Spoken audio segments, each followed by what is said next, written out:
Sir మనతోటి రాజకీయ విశ్లేషకులు పాపిరెడ్డి గారు ఉన్నారు, ఆయనతో మాట్లాడదాం. పాపిరెడ్డి గారు, గుడ్ ఆఫ్టర్నూన్ అండి. Good afternoon.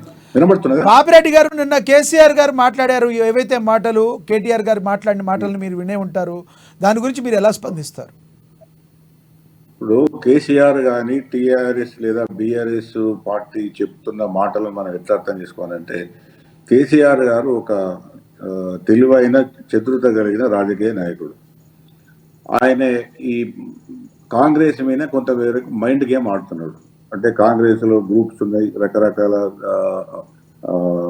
విషయాలు నడుస్తున్నాయి. మాకు 22 మంది టచ్లు ఉన్నారని ఆయన చెప్పడం జరుగుతుంది. అలా వినబడుతున్నదా? Please continue. ఆ మైండ్ గేమ్ ఆడుతున్నారు కానీ అందులో 22 మంది రావడం కానీ గవర్నమెంట్ కూలిపోవడం కానీ ఉండదు. కానీ నా ఉద్దేశంలో ఏమిటి జరుగుతుందంటే, ఈ రాబోయే ఎంపీ ఎలక్షన్సే చాలా కీలకం.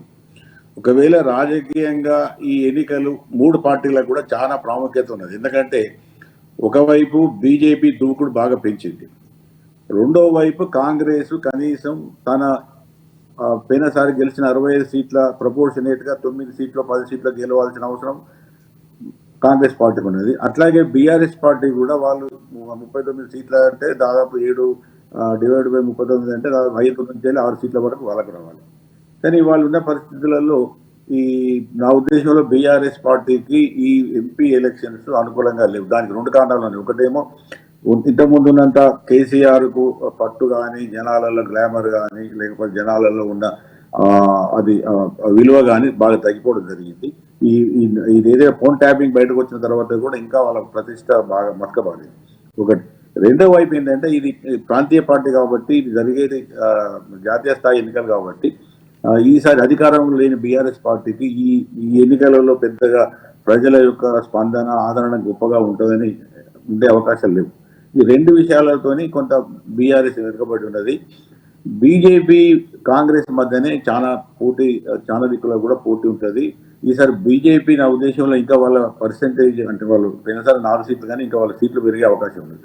అయితే ఇప్పుడు ఇది నేను ఎందుకు చెప్తాను ఈ బ్యాక్గ్రౌండ్ ఇదంతా అంటే, ఒకవేళ కాంగ్రెస్ సింగిల్ లార్జెస్ట్ పార్టీగా, అంటే మొత్తం ఈ 17 సీట్లలో కనీసం 8, 9, 10 వరకు 9 వరకైనా వాళ్ళు గెలుచుకుంటే, అంటే ఈ బీజేపీ కన్నా బీఆర్ఎస్ కన్నా కూడా ముందుంటుంది తప్ప ఇటువంటి ఏవైతే ఈ కామెంట్స్ కానీ, ఇటువంటి రకరకాల మాటలు కానీ గవర్నమెంట్ పడిపోతుంది ఉంటుంది.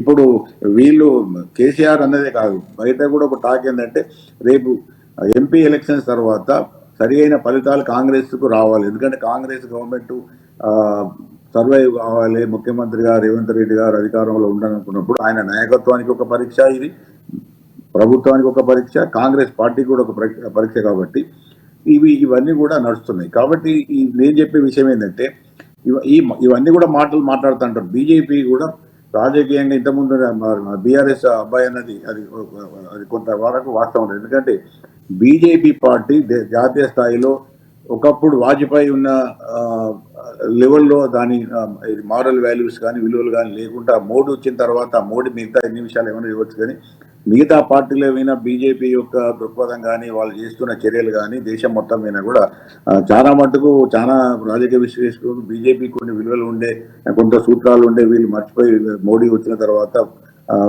ఏది ప్రతిపక్ష పార్టీలను కూలదోయడం అనేది పెద్ద ఎత్తున జరిగింది. ఇప్పుడు కూడా నా ఉద్దేశంలో ఒకవేళ కాంగ్రెస్ పార్టీ 3 రాష్ట్రాల్లో ఉన్నది, హిమాచల్ ప్రదేశ్, ఆల్రెడీ హిమాచల్ ప్రదేశ్లో ప్రభుత్వాన్ని కూలగొట్టడానికి బీజేపీ గవర్నమెంట్ మొదలు చేసింది.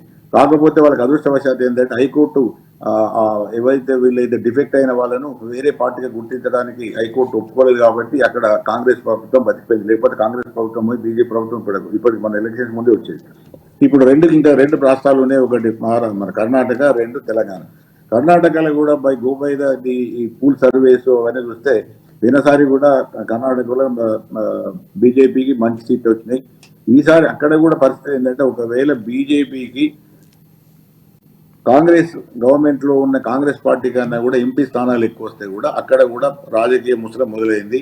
అక్కడ అది కాంగ్రెస్ అంటే సీఎం వర్సెస్ డిప్యూటీ సీఎం పెద్ద ఎత్తున గొడవలు జరుగుతున్నాయి.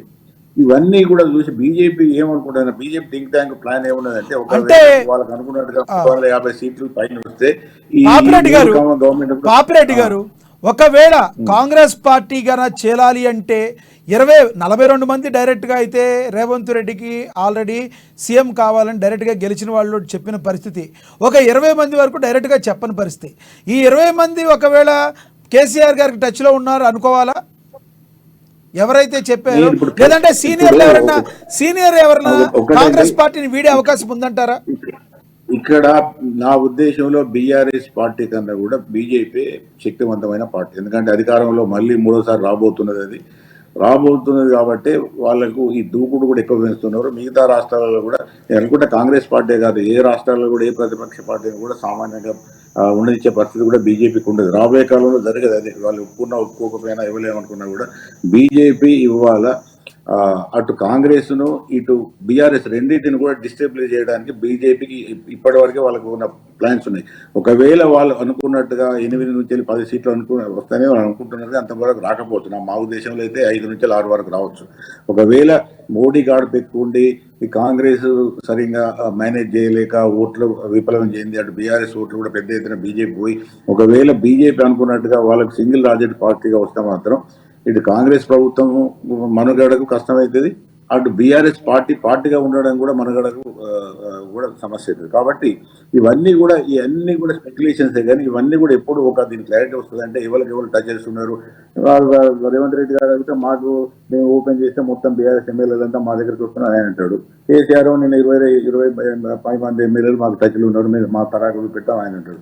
బీజేపీ ఏముంటది, మీ వీరందరినీ కూడా మేము ఒక పట్టుబడతాం ఎలక్షన్ తర్వాత. బీజేపీ పార్టీ ఎప్పుడు కూడా జాతీయంగా ఆలోచించుద్ది కాబట్టి పాపిరెడ్డి గారు శత్రువుకి శత్రువు మిత్రుడు అనే కాన్సెప్ట్ లో ఒకవేళ ఇద్దరు కలిసి కాంగ్రెస్ ను టార్గెట్ చేసే అవకాశం లేదంటారా? అది కూడా చెప్తా మీకు. ఎప్పుడు కూడా ఈ జాతీయ స్థాయిలో ఉన్న రెండు పార్టీలు అంటే అటు బీజేపీకి కాంగ్రెస్ కు ఎటువంటి పొత్తు ఉండే అవకాశం ఉండదు. ఎందుకంటే రెండు జాతీయ పార్టీలు, రెండు ప్రధానమైన పార్టీలు, వాటి మధ్యనే ప్రధానమైన పోటీ ఉంటుంది.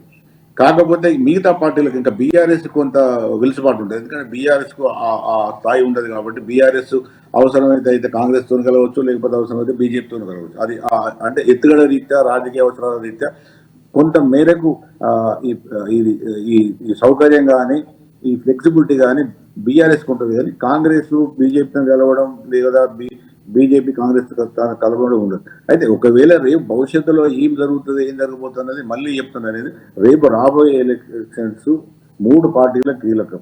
ఒకవేళ 3 పార్టీల కన్నా కూడా నేను నా ఉద్దేశంలో కాంగ్రెస్ కు పెద్ద కీలకం, రెండవ వైపు బీఆర్ఎస్ కూడా కీలకం. ఎందుకంటే బీఆర్ఎస్ కనీసం సీట్లు రాకున్నా కూడా అది 2వ స్థానంలో ఓట్ల పర్సెంటేజ్లో 2వ స్థానంలో ఉండకుంటే కూడా ఒకవేళ థర్డ్ పొజిషన్ బీఆర్ఎస్ పోయి ఎంపీ సీట్ల సంఖ్యలో ఓట్ల పరంగా కూడా థర్డ్ పొజిషన్ పోతే కేసీఆర్ ఏం మాట్లాడినా కూడా బీఆర్ఎస్ సర్వైవ్ అయ్యే పరిస్థితి తక్కువగా ఉంటుంది. అట్లాగే కాంగ్రెస్ కూడా ఒకవేళ సింగిల్ లార్జెస్ట్ గా కనీసం 8-9 కాక ఒకవేళ బీజేపీ అనుకున్నట్టు 10 సీట్లు బీజేపీకి వచ్చి బీజేపీ సింగిల్ లార్జెస్ట్ పార్టీగా రేపు ఒకవేళ అనుకోకుండా అన్యమైన పరిస్థితులు ఏమన్నా అట్లా వచ్చే అవకాశాలు లేవు. ఒకవేళ వస్తే మాత్రం అప్పుడు కాంగ్రెస్ గవర్నమెంట్ కూడా రేవంత్ రెడ్డి గారికి ముఖ్యమంత్రిగా సమస్య ఉంటుంది, కాంగ్రెస్ ప్రభుత్వానికి కూడా సమస్య ఉంటుంది. కాబట్టి రాబోయే ఎన్నికలు కీలకం.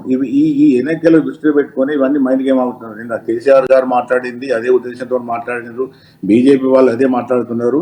కాంగ్రెస్ వాళ్ళు కూడా మాకు 12 నుంచి 14 సీట్లు వస్తే వచ్చిన తర్వాత మేము బీఆర్ఎస్ మొత్తం లేకుండా చేస్తామని కాంగ్రెస్ వాళ్ళ ప్లాన్ ఉంది. ఏ ప్లాన్ ఎట్లా వర్కౌట్ అవుతుంది అన్నది అన్నిటి కూడా ఒకటే, అదంతా కూడా ప్రజల చేతున్నది. ప్రజలు రేపు రాబోయే ఎంపీ ఎలక్షన్స్ లో తీర్పు ఏ విధంగా ఇస్తారు.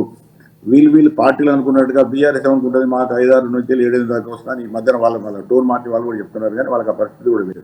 కాబట్టి ఇవన్నీ కూడా మనకు జూన్ 4 వరకు నడుస్తుంది ఈ స్టేట్మెంట్లు ఒకలనుకోడు. కానీ 4 తర్వాత ఈ చాలా తీవ్రమైన పరిణామాలు. ఒకవేళ కాంగ్రెస్ కు 9 నుంచి 10 సీట్లు రాకపోతే కూడా గవర్నమెంట్ కూడా సమస్య ఉంటుంది. ఓకే పాపిరెడ్డి గారు.